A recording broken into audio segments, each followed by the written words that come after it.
Hello, my friends. Jacob's here one more time. Thank you and you and you and everybody for pressing play, for spending a little time with me. This is a trending topic. It's all over the Twitterverse and all over the news media. It's a big deal. Kanye West, now known as the light of the world, yay, he has, he just continues to, say a bunch of things that gets him into some trouble.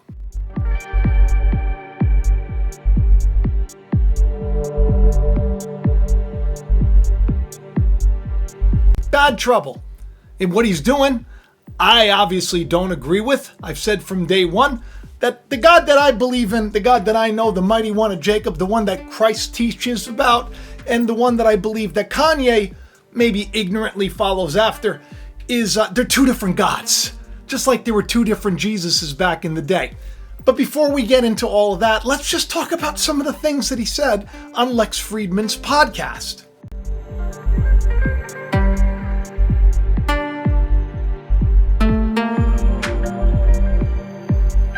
You know how you judge things? You judge a tree by its fruit.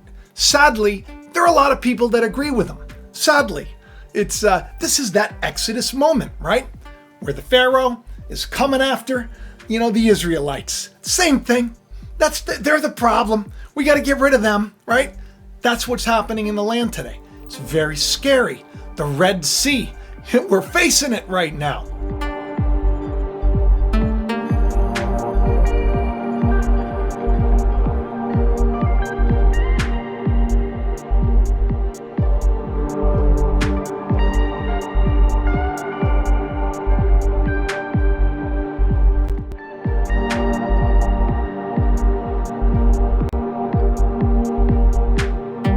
Because of his actions, which started off with a late night goofy tweet that he probably shouldn't have put out, where he said he's going to DEFCON 3, not the best idea.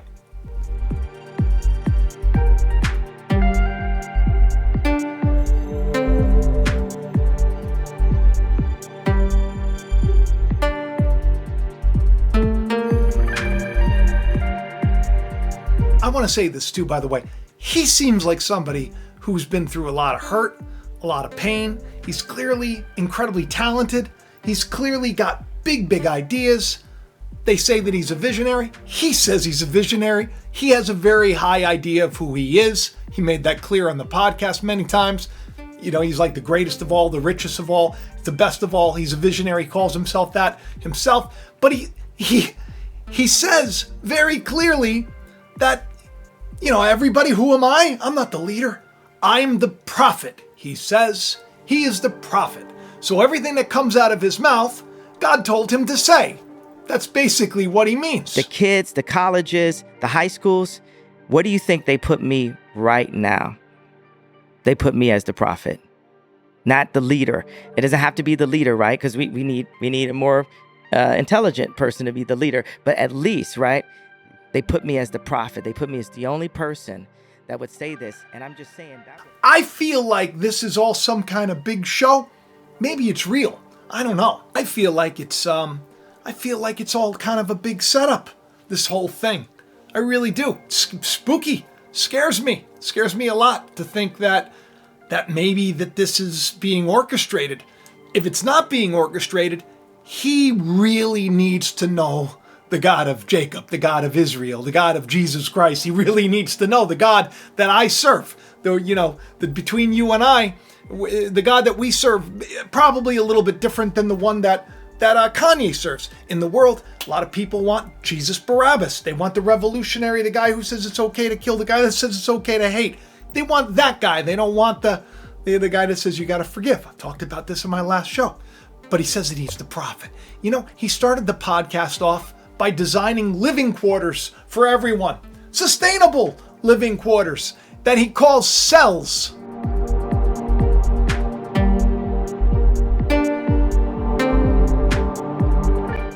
What are you drawing? I'm drawing these new living cells that we will exist in. And this is over. Okay, let's do So he starts it off about how we're going to be living in these cells. And then he goes on to say he wants to rebuild the Tower of Basil. I think he meant to say Babel because his design was probably like a little bit of a cone. It was open on top and it was supposed to be very big. And he says, we need to rebuild the Tower of Basil.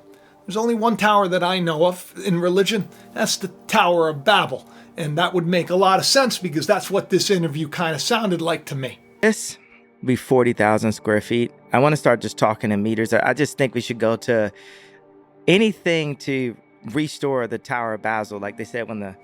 Restore the Tower of Basil, like this.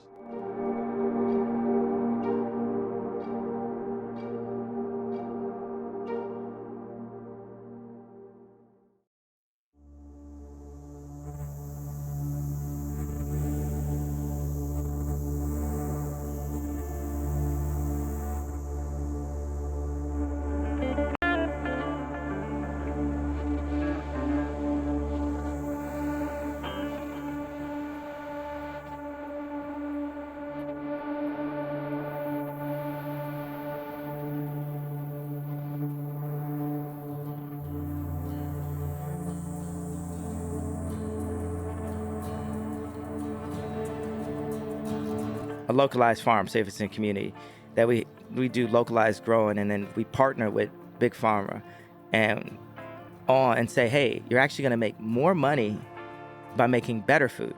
Because of all of his antics right now, he has just been, everybody's dropping him. Let me give you a list here, okay? He's lost his billionaire status, according to Forbes. Adidas just cut deals, and we're talking like $250 million net a year type of a deal. Cut it. Doesn't even want to do it anymore. It's over.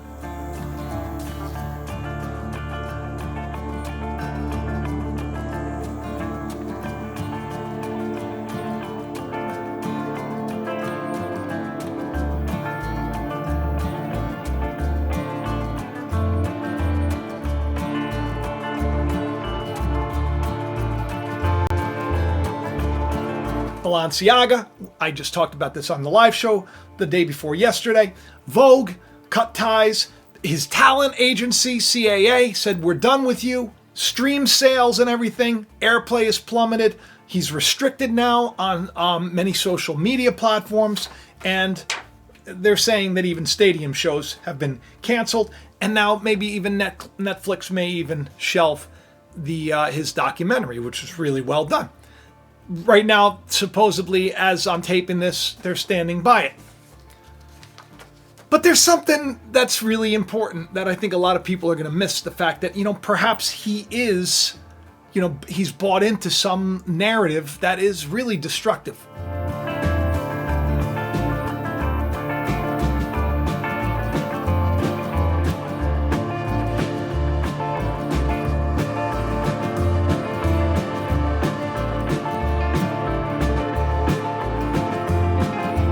I think that there's a bunch of Yahtzees, like the ones that were holding a sign over the LA freeway that said Kanye is right about this. Not good.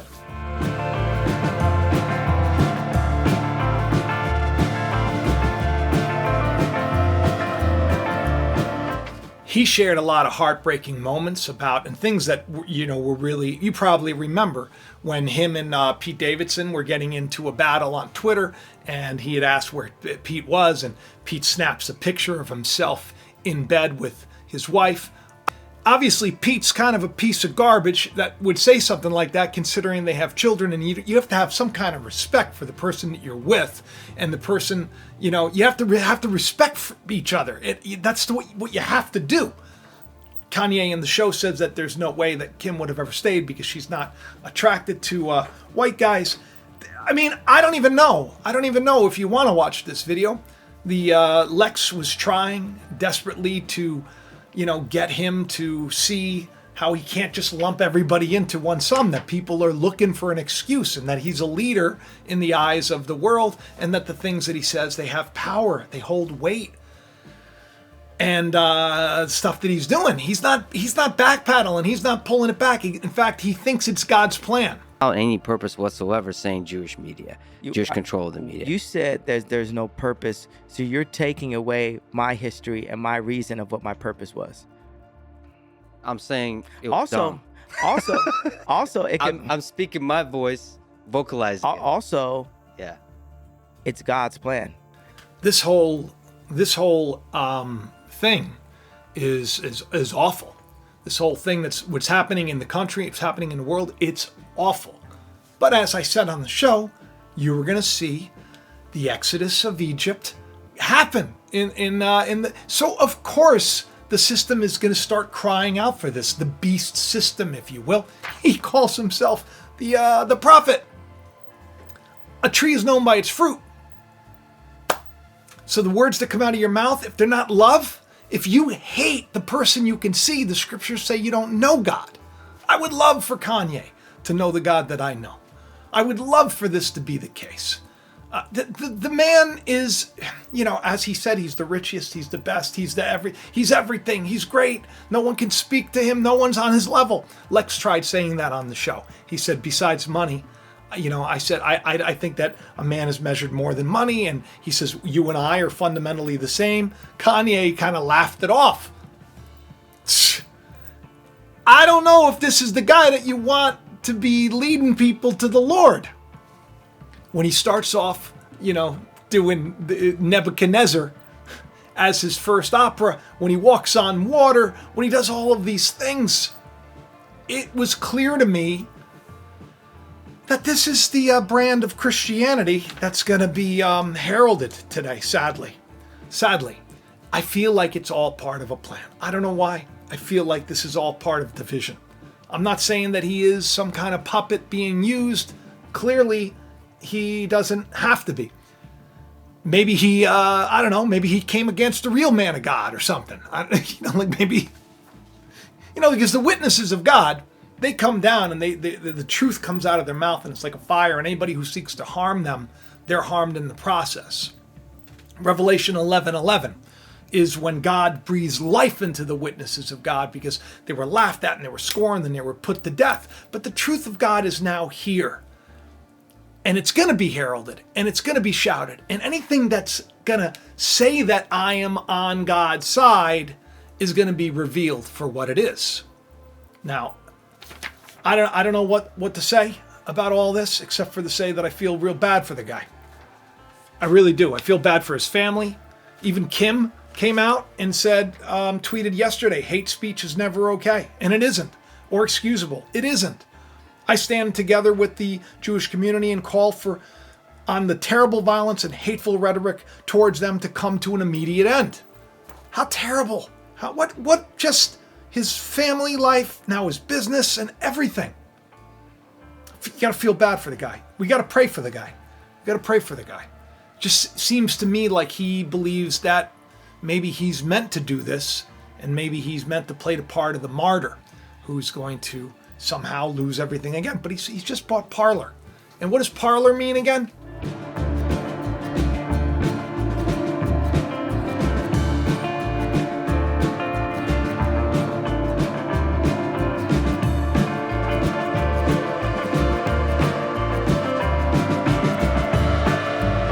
I don't know. This was interesting to me. Because it's very appropriate for our times.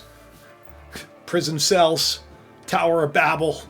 He's the prophet of God, and what he's saying that is being taken in such a terrible way, and people are doing Yahtzee salutes over bridges because of it. He says that that's part of God's plan. Now, in some aspect, maybe he's right, because God is in charge of everything, but that's definitely not the love of God. We need to love each other. We need to stop looking at each other and labeling each other. We need to remember there's one God, one Spirit, one Lord that's in all and through all. And what we do to others, we're doing to ourselves ultimately. So that's that. I just needed to address it because it just, I've been talking and I've been saying it. And I said he'd be the false prophet. I'd say it like in the world sense. And then here he comes out and he says he is the prophet. So I don't know. Do me a favor, like, share, subscribe.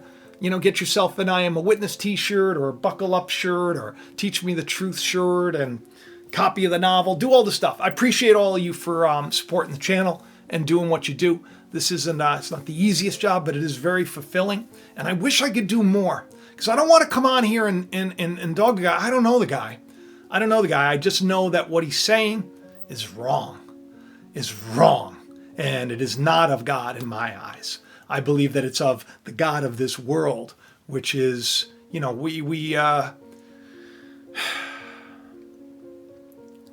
the God of this world, which says it's okay to hate those that have hurt you as opposed to forgive them.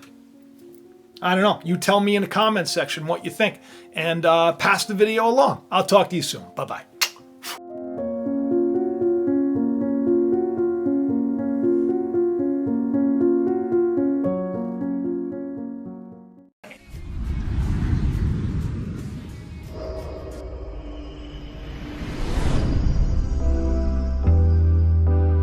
Hello, my friends. Jacob is here once again. Thank you for pressing play. You spend some really quality time with me today. It's going to be a beneficial show for you. It's going to be an eye-opening show for you.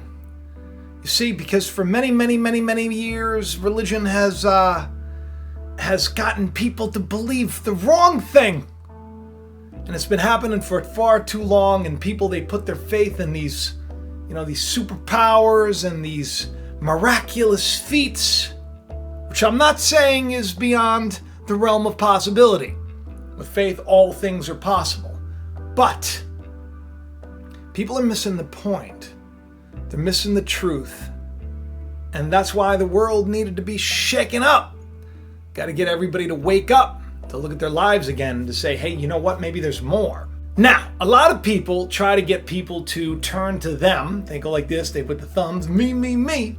I'm the anointed of God. People do this a lot, right? Look at me. They'll do all sorts of things to get people's attention. And in a roundabout way, what they end up doing is they end up worshiping the person giving the message as opposed to worshiping the one who the message was supposed to be for.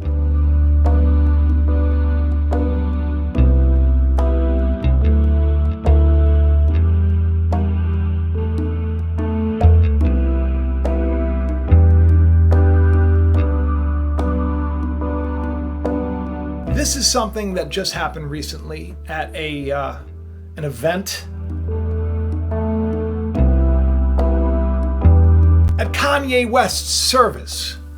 Yes, my friend Lucinda, who sends me so much great information, she sent me this little thing, and as I go through the list of all the things to choose from, right, what do I want to read, right? Because many times I find it myself, but I love when people share things with me.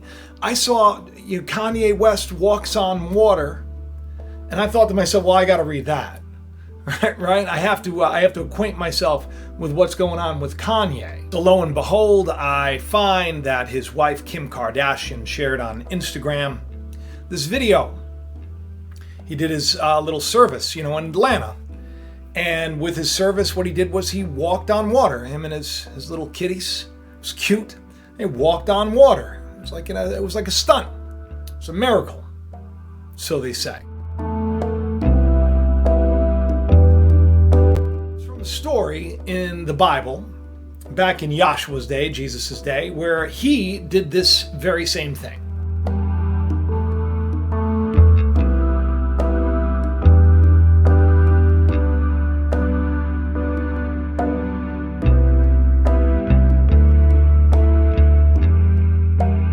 But you got to remember something. If you've been on the channel for long enough, you know that I like to take the literal and I like to expose the spiritual meaning, right? Because ultimately the flesh that we're in, this literal world, this temporal world that we're in, it's all going to go bye-bye. Everything that you see around me is going to fade away, but the spirit, the life that is within me, that has become me in this world, that goes on. So Jesus was very, very well acquainted with parable, and he taught a parable is something where you tell a story, very much like the boy who cried wolf. And see, the problem is religion will take that story that's meant to be taken spiritually. Right? You shouldn't cry wolf, you shouldn't exaggerate, you shouldn't lie, because there are consequences. And religion turned it into, there's a literal boy, there's a literal wolf, and this literally happened, and we need to worship the literal boy and the literal wolf story and totally disregard the spirit of it. In the scriptures, it teaches us that the letter, the literal, can kill, but the spirit is what gives us life.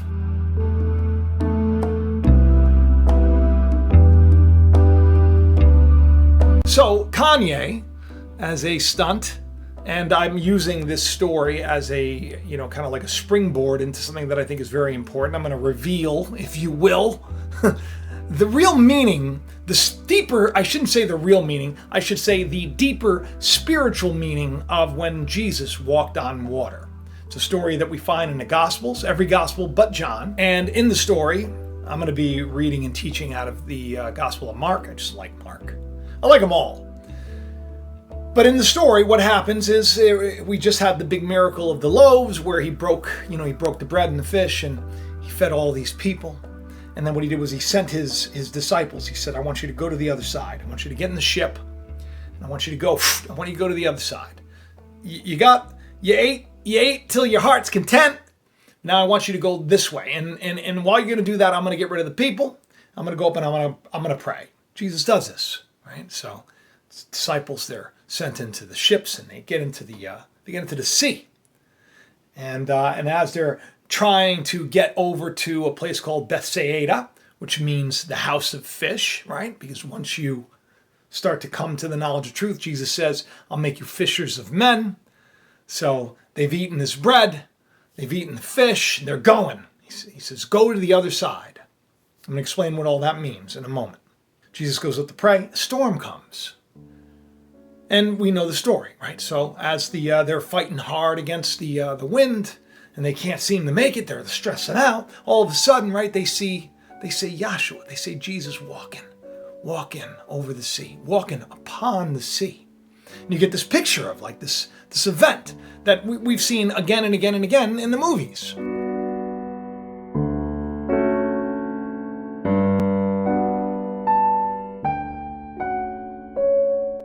Into the ship, and at that point in time, there's another telling of the tale where Peter comes out, but that's another story. He calms the storms. Now, Kanye took this literally, which is okay, because I'm not saying that didn't literally happen. It could have happened. But he didn't literally do it. He pulled a stunt like Simon the magician.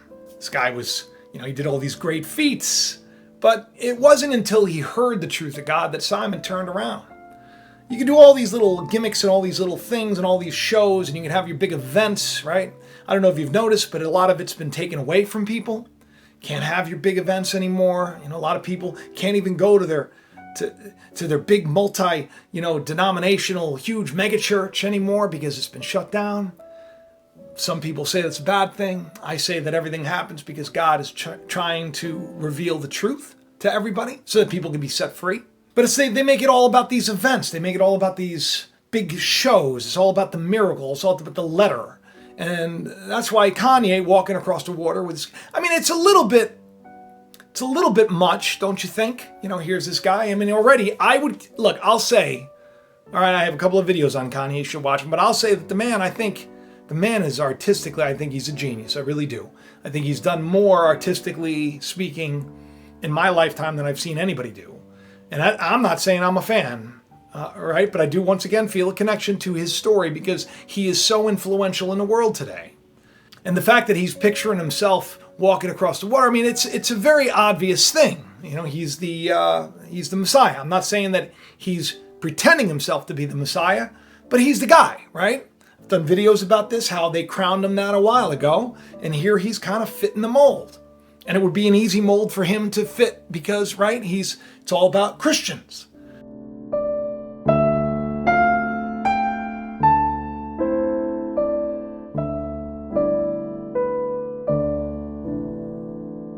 I'm a Christian, right?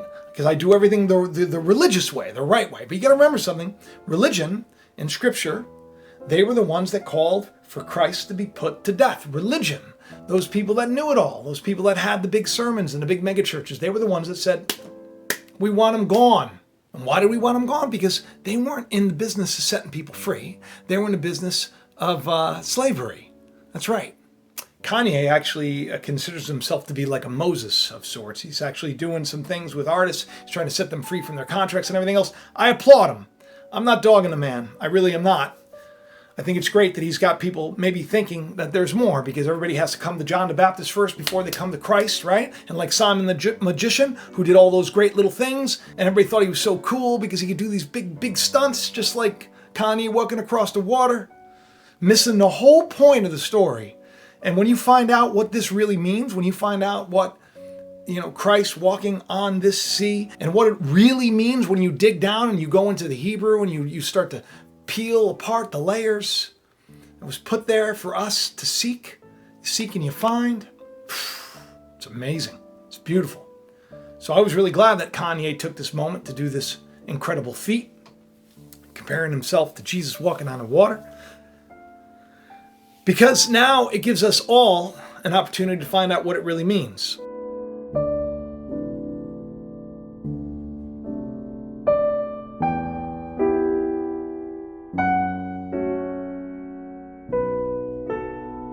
So on a spiritual level, I've taught about this before, okay? The sea, in Scripture, we read this in Revelation 20, the sea gave up her dead, and death and hell delivered up the dead which were in them, and judged every man according to their deeds. The sea. The sea, we find in Revelation, the waters of the world, right? That the great whore of Babylon sits on, is the nations and the multitudes and the people.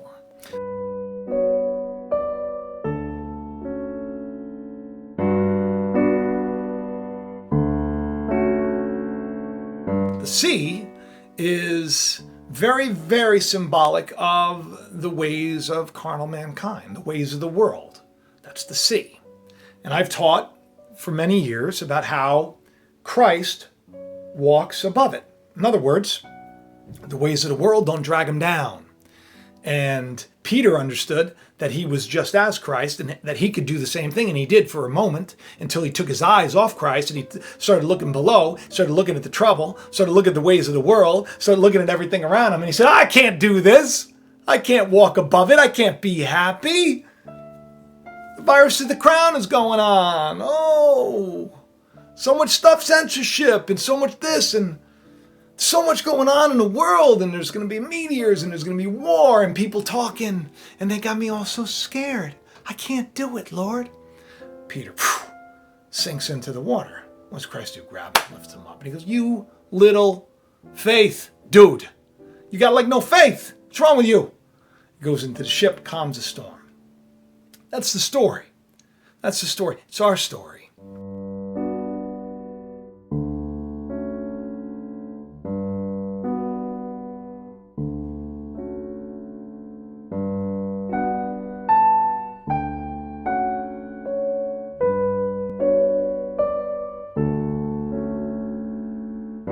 It's our story. And the irony is, well, he probably put all this money into this great stunt, right? Which was very, very cool. I thought it was cool. Let's watch it again.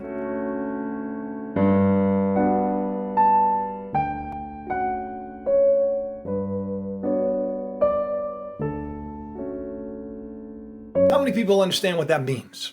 Not many. So let's get into it, shall we? You see, now there are a couple of layers to Scripture, right? Some words were translated a certain way. That means that they have one meaning, and then the translators, those that bring it into the language that we now read as English, they made choices, right? Okay, so we're gonna really kind of peel back the layers of this story, because it's an important story, and it's about you, believe it or not. It's about me. And before we get into that, I'd like to remind everybody that Jesus, Yahshua, this is the way he taught. He taught with story, right? Unto those, he said to his disciples, those that were students of the truth, spiritually speaking, it would be like if you right now are students of Christ in you, because that's how he now teaches, right? He was there back in the day, and now he's spread abroad in all of our hearts, teaching us, bringing us to the kingdom.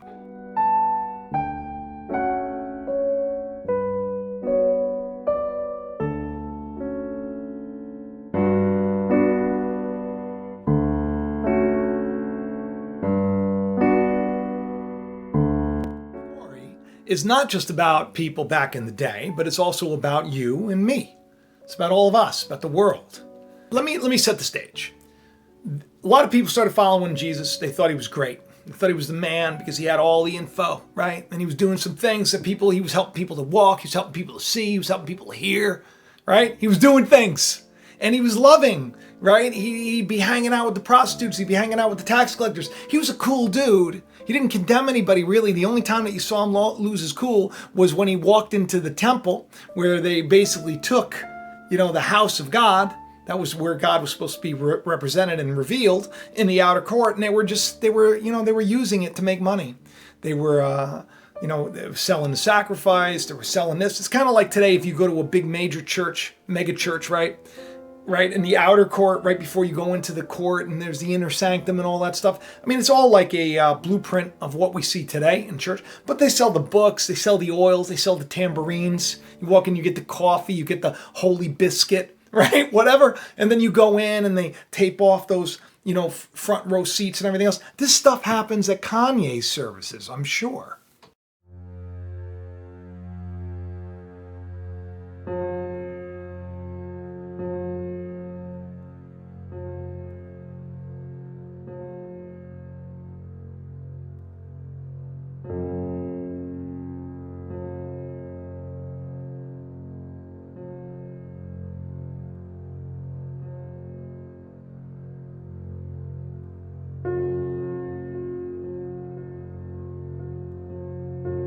What if perhaps Christ appears to everyone, right? Spiritually speaking, all these people are so hungry. And Christ just feeds them. Here you go. This is truth. This is wonderful. This is love. This is peace. This is joy. This is what you must do. And he just gives this, he downloads all this amazing, so much information, so much insight, so much wonder that there's like all these fragments left behind. Okay, so now those that truly want to follow the truth of God, that want to follow Christ, the disciples, after they eat, guess what happens? This is where the walking on water starts. And straightway he constrained his disciples to get into the ship. So that means that he, right after they ate everything, right after they were filled with a new understanding and a new knowledge, he kind of forced them to get into the ship and to go to the other side. That's what he says. Get into the ship, go to the other side before onto Bethsaida, while he sent the other people away. You get the idea that he's saying, hey, get in the boat, go over there. I'm going to get rid of these clowns. Because they were only eating to fill their belly. They weren't disciples of mine. That's basically what it means. But you see, this story, these words, there's a better translation for them, okay? So now, immediately after learning the truth of God, immediately after this, what we're doing is we're constrained to go in the ship. Guess who the ship is? You're the ship. To go within, to pray, to seek, right? To go to the other side. Now, what side? The side that you're on now ain't the good side. Go to the other side. How do you get to the other side? See, here's what the problem is. These disciples, they get in the ship, they get in the water, they go over, and then a storm comes, because they left Christ on land, went alone. This is kind of a symbolic journey of what happens right after we come to the knowledge of the truth, that we are basically tested and tried. You're going to see, because that is what the sea is, believe it or not. Straightway he constrained the disciples to get into the ship and to go to the other side to Bethsaida while he sent away the people. Now, let's break these words down. All right? Because this is where it gets very cool. He tells his disciples to go to the other side where they've been before. Now, that word, by the way, before, go to the other side before onto Bethsaida. Feels weird. Sounds weird. Sounds weird, right? What does that mean, before? Well, that word before doesn't mean like, go right away, go over there and get it. It means, it's proago, Strong's word 4254. The word literally means to lead forward, to lead forth from one place that has been hidden from view, to deliver one from a prison of sorts. Now, in a forensic understanding, it means to bring someone to trial. Think about that. So immediately, he constrains the disciples, get into the ship, go to the other side before onto Bethsaida. And that means to bring one to a trial, to judgment. When the truth of God comes, when you start to get filled up, right? You are then sent, you're constrained to go within, to go to the other side, to change your life. And to get there, you are going to be tested and tried. And that's exactly what happens. So it's kind of a picture of like you've come to the channel, we'll say, let's put this in terms you understand. All of a sudden, maybe you're coming to some faith, right? You had a little bit of understanding, and then, I touch on a couple of things, and all of a sudden Christ opens up the deeper meaning of these things, and you start getting filled, right? You start getting filled. That's why I kept saying, you come to the channel, get a drink, but you're going to thirst again if you're not going to the source, if you're not going to God. So you get filled up, and it's like, okay, now you got to deal with testing. It's time to be judged. It's time to be separated from the lies you once believed. That's what it means. That's what judgment means. Judgment's not a bad thing. It's just that we've been living our life the wrong way. We've been thinking the wrong way. We've been treating people the wrong way. And now we are being judged for it so that we can be set free from it so that we don't have to suffer anymore. This is a beautiful message. That literally walking on water is just, it's too much to just ignore. So we get fed. We're cast into a time of testing, and other people are sent away. And as the other people are sent away, it says that, and when he sent them away, he departed to a mountain to pray. Now that word sent doesn't mean okay, go home now. You don't need to go to the other side, just go home now. See, it's understanding though, because when you go into a time of testing, the stuff that you don't need, you get rid of, okay? It's ironic because you have this picture of the disciples going into the ship and going into the sea, and then the storm comes, and they're freaking out, they're thinking they're going to die, and it's happened so many times. It's happened to Jonah, right? It happened to Paul. And what do? They get rid of all the stuff to try to save it. You get everything that you've stored up as a treasure needs to be purged so that you don't get destroyed during the storm. This is all a spiritual story. The waters, the sea, it's all very, very relevant to your life. That word sent literally means to separate oneself, as in separating the truth from lies, okay? So he departed, it means once you start eating that truth, once you're sent into a time of judgment, okay? The lies that you used to believe, the things that you used to think, they are cast away. And this is what Christ is doing within all of us. There's a work that's going on right now. He's sending the other people away. He's separating the truth from the lies within us. And this is why that when evening came, right, it's at the end, the ship was in the midst of the sea and Christ alone on land. That word even means when it was late in the day.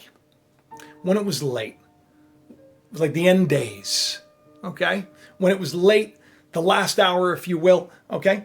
He was alone. That word alone means forsaken. So at the very end, when the evening has come, people have forsaken Christ. And what ends up happening? They're set forth into a time of testing, and they go onto the ship, and what ends up happening? When the evening was come, the ship was in the midst of the sea, and he was alone on land. And he saw them toiling in rowing, for the wind was contrary to them. And about the fourth watch of the night, he comes to them, walking upon the sea, and would have passed them. So you read that and you think, oh, this is great, they're on the ship. You make it all about the literal, but you miss the beautiful story. For example, that word toiling, it's actually in Greek, I think it's basanizo in Greek. It's the same word in the book of Revelation, torment. Because you hear the word torment, and the smoke of their torment will rise up forever, and you think of torture. But it actually means the testing of precious metals by use of touchstone. Because we're all precious metals to God. He chooses, the scriptures say, the furnace of affliction to test us, right? To try us, to make us pure.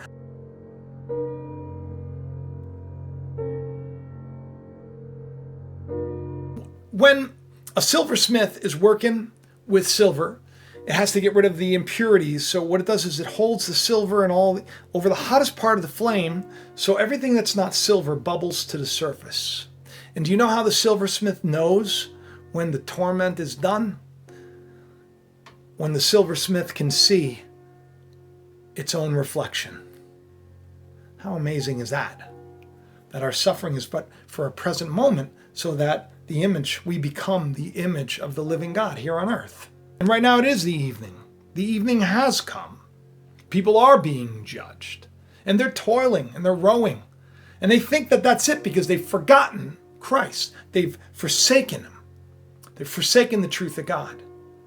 But even though they've forsaken him and they're trying to do it on their own accord, they're being tested. They're being tried. And they don't get it. They still don't get it. They think that it's all about them. They think it's all about their works and their deeds. And he saw them toiling and rowing. You know what's strange about this? That word rowing, it has a strange meaning in Greek. It means demons driving to some place the men whom they possess. Instead of you looking at a bunch of men rowing, toiling, like struggling as they row, really what's being said is that when we leave Christ, what ends up happening is we're tormented by the demons that are possessing us. Whew. And that causes great discomfort. Now remember what a demon is, right? A demon, a devil, is a lie from the father of all lies. If he's the father of all lies, anything that the father of all lies creates would be a lie. The truth sets you free from the lies. Now these are, deceptive spirits that we are possessed by. These negative thoughts that they haunt us, they hurt us.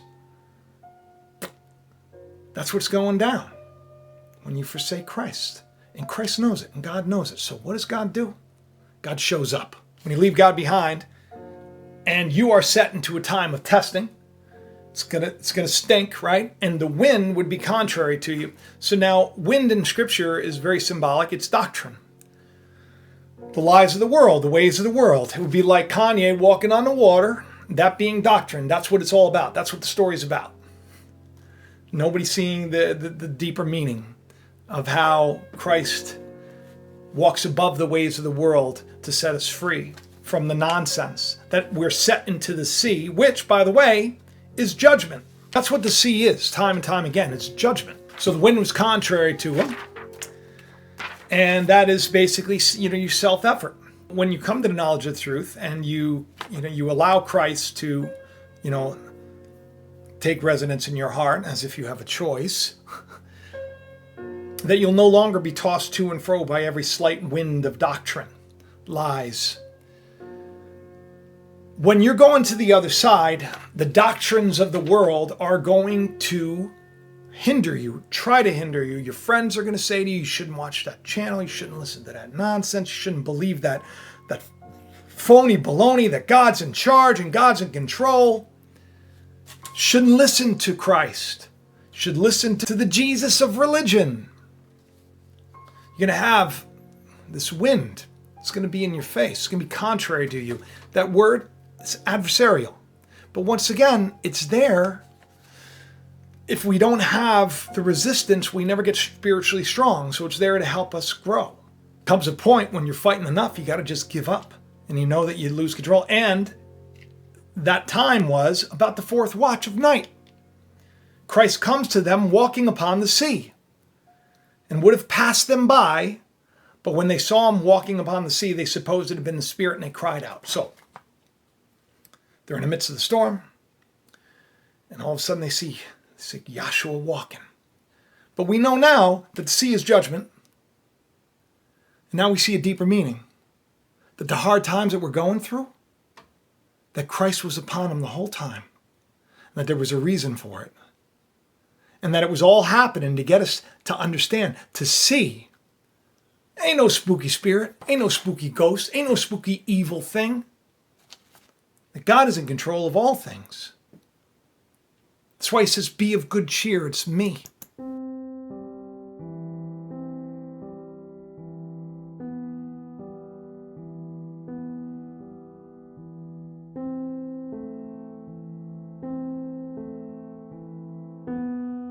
You know what the fourth watch is, by the way? The fourth watch? Because you got 4 months. It's a year to a new beginning, right? 40 days, 40 nights, always symbolic. 40 weeks to a pregnancy. It's all about birth. So at the fourth watch, you know what the fourth watch is? It's that end time, okay? And about the fourth watch of the night, he comes on to him. You want to know what that word night means? That word night is defined as the time when work ceases. It's the time to rest. So after our struggle, right? We for the first time ever, we want to know the truth. And then we end up in life. Life just gets so hard and everything, is like, oh, I thought things were supposed to get easy because, that's what religion told me, right? I thought I was supposed to be able to do magic tricks and walk on water, and I was supposed to be able to lay hands on this and do that and do that. And now all of a sudden life is so hard. Can't be God doing this to me. Can't be God waking me up. Can't be God trying to set me free. Then one day the fourth watch, when it's time to stop working, you see God's been there the whole time. Judging you, setting you free. Judging you, separating you from the lies you believe. And that's why we both can say that we can be of good cheer, that we don't need to be afraid. For when they saw him, they were troubled. But he immediately talked with them. He communed with them. And he says, be of good cheer. It's I. Don't be afraid. Fear not. It's like all over the scriptures. Fear not is like all over the scriptures, and all you hear today is a steady diet of fear. And look, I don't want you to be scared.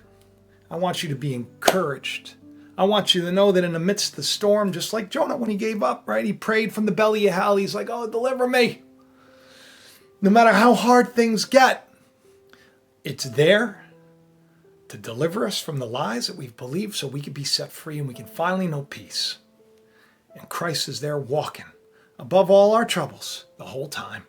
It's not some spooky monster doing it to us. God's in charge. All right, so I hope that this helped you out. I hope you subscribe to the channel. I hope you tell your friends. And have the best day ever. And don't make it about the literal miracles and all this. I mean, how silly is that, right? All the big pomp and all the stuff that they had to do, really, when the truth of God. You don't need no special effects to be set free and to see the true miracle that is God and Christ in you. I love each and every one of you, and I'll talk to you soon. Bye-bye. Thanks for watching Jacob Israel. Please hit that like button, leave a comment, subscribe, and share this channel around. If these shows have helped you, help Jacob to reach more any way you can, and have the best day ever.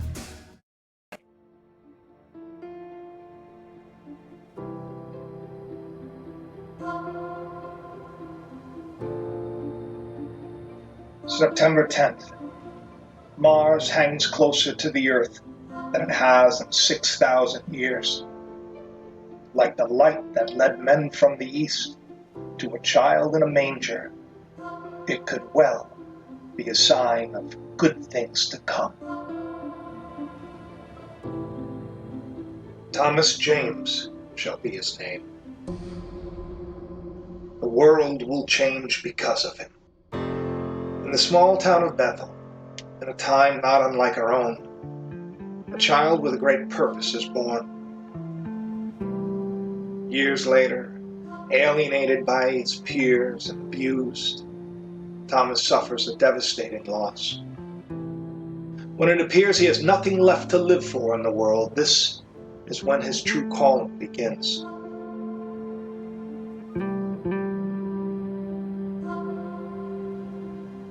While trying to escape the sinister powers that be, a terrifying vision haunts him.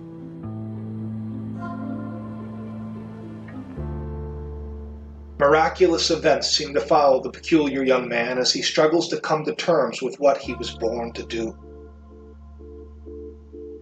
The stage is set. The time is at hand. The truth will rise and a revolution will begin.